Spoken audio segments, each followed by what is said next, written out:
Morning, everybody. Hi. Lesson 126. All that I give is given to myself. Today's idea, completely alien to the ego and the thinking of the world, is crucial to the thought reversal that this course will bring about. If you believed this statement, there would be no problem in complete forgiveness, certainty of goal, and sure direction. You would understand the means by which salvation comes to you, and you would not hesitate to use it now. Let us consider what you do believe in place of this idea. It seems to you that other people are apart from you and are able to behave in ways which have no bearing on your thoughts, no yours on theirs. Therefore, your attitudes have no effect on them, and the appeals for help are not in any way related to your own. You further think that you can sin without affecting your perception of yourself. You further think that they can sin without affecting your perception of yourself, while you can judge their sin and yet remain apart from condemnation and at peace. When you forgive a sin, there is no gain to you directly. You give charity to one unworthy, merely to point out that you are better, on a higher plane than he whom you forgive. He has not earned your charitable tolerance, which you bestow on one unworthy of the gift, because his sins have lowered him beneath the true equality with you. He has no claim to your forgiveness.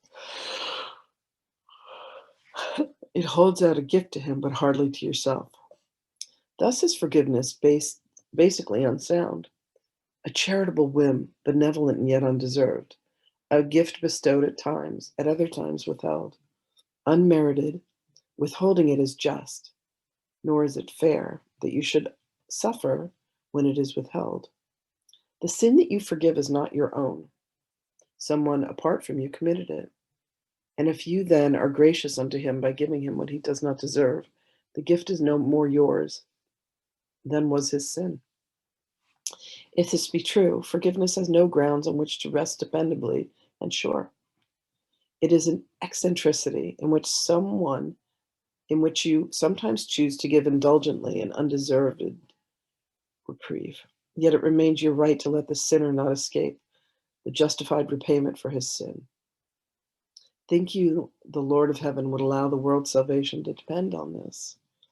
Would not his care for you be small indeed, if your salvation rested on a whim? You do not understand forgiveness.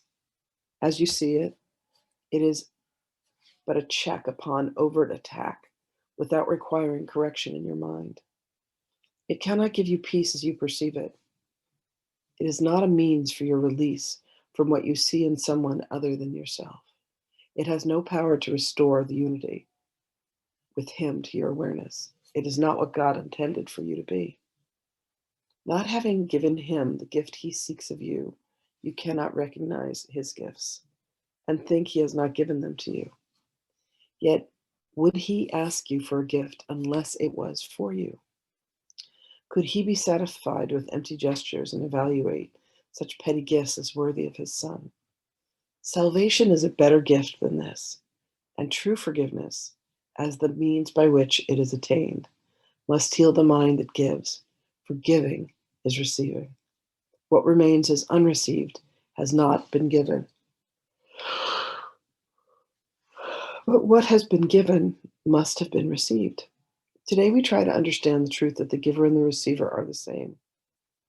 You will need help to make this meaningful because it is so alien to the thoughts to which you are accustomed. But the help you need is here. Give him your faith today and ask him that he share your practicing in truth today. And if you only catch a tiny glimpse of the release that lies in the idea we practice for today, this is a day of glory for the world. Give 15 minutes twice today in an attempt to understand today's idea. It is this thought by which forgiveness takes its proper place in your priorities. It is the thought that will release your mind from every bar to what forgiveness means and let you realize its worth to you.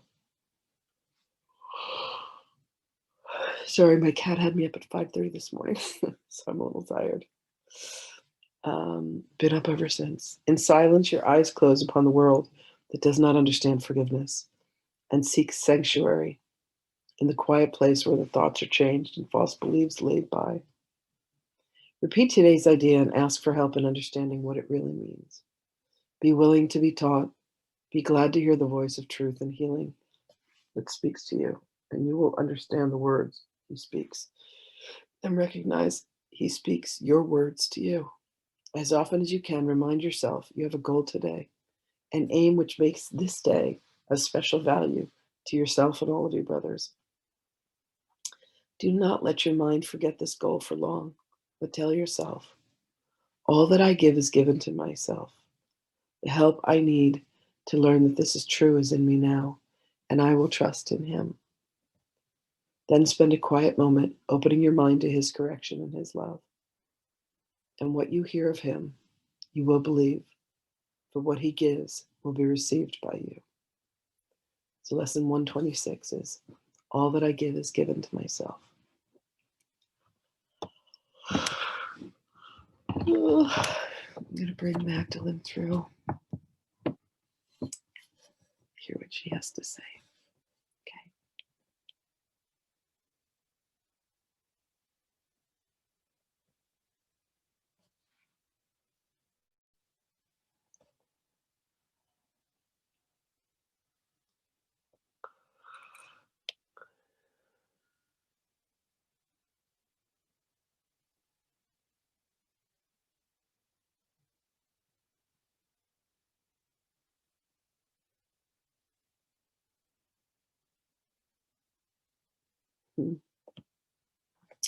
Greetings, beloveds.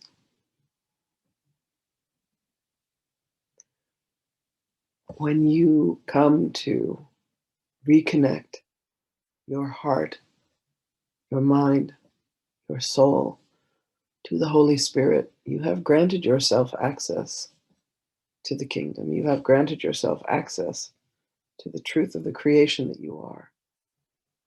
For as God created you, God created all beings. What you perceive in another is truly what you see of yourself, what you believe of yourself.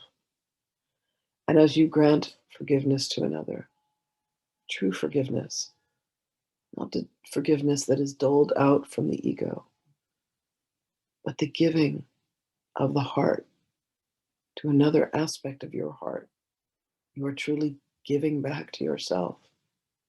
And as you give to yourself, so too will you receive, beloved ones. You live within a world of fantasy that says that there is separation. You live within a world of fantasy that says that what you feel cannot be felt by another. You live within a world of illusion that says that you have secrets, that you have beliefs that others do not know, could not relate to, and would not understand. Beloved, there are no secrets. There are no aspects of beingness that are truly hidden. There has been a cultivation of society that has allowed you to believe that there are things that are kept and withheld from others. But, beloved, you are all beings. So, what is given to you is given to all. And truly, what is given to another is given to you. Feelings of jealousy and feelings of envy are part of the ego's trap that says that you are separate from another. For truly, what another has, you have as well. And as you come to realize this, as you come to accept this truth of yourself, you see that what it is that you give to another is ultimately given to you as well. For the giver and the receiver are one. So as you give to yourself, beloved, you are giving to all. And as you give to another, you allow yourself to receive. This concept may be foreign to you. You may not understand it as of yet. But allow yourselves to go within and become quieted. Allow yourself to go within and ask for the Holy Spirit to assist you in truly understanding this concept. For the love that is held for you, by you, is held for all. And when you allow yourself to be graced with self-love and appreciation. When you allow yourself to sink into your heart and to remember the grandeur that you are, the harmony that you are, the peace that you are, the pure moment of creation that you are, this too can you grant to another.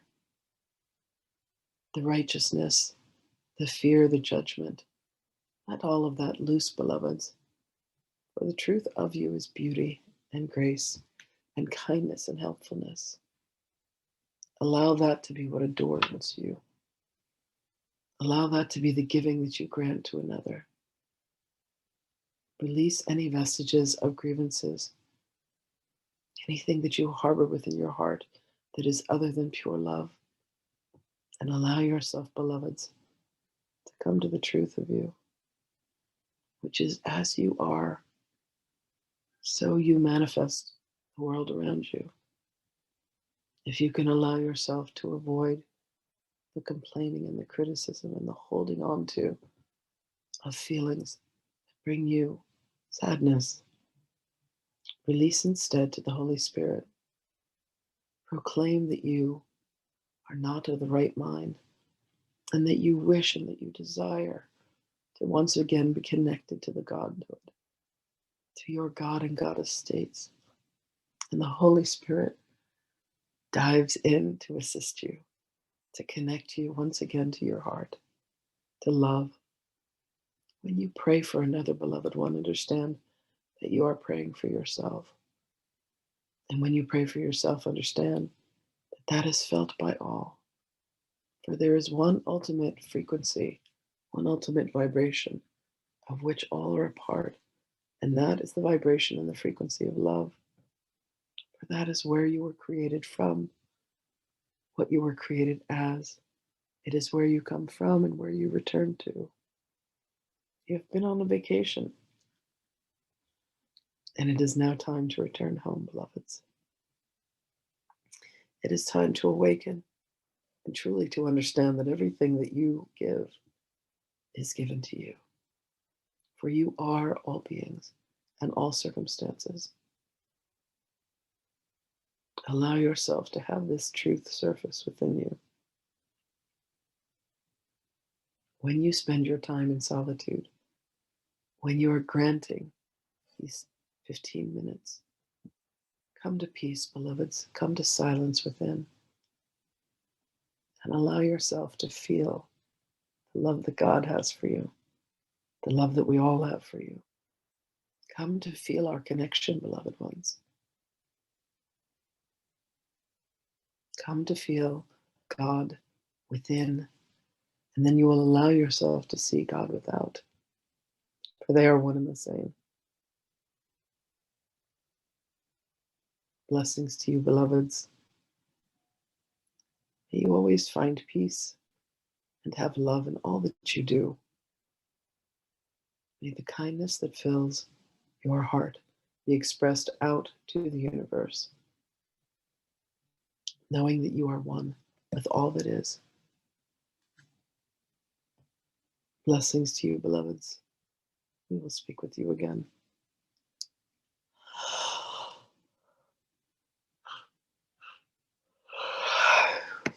Whew. Thanks, everyone. See you tomorrow.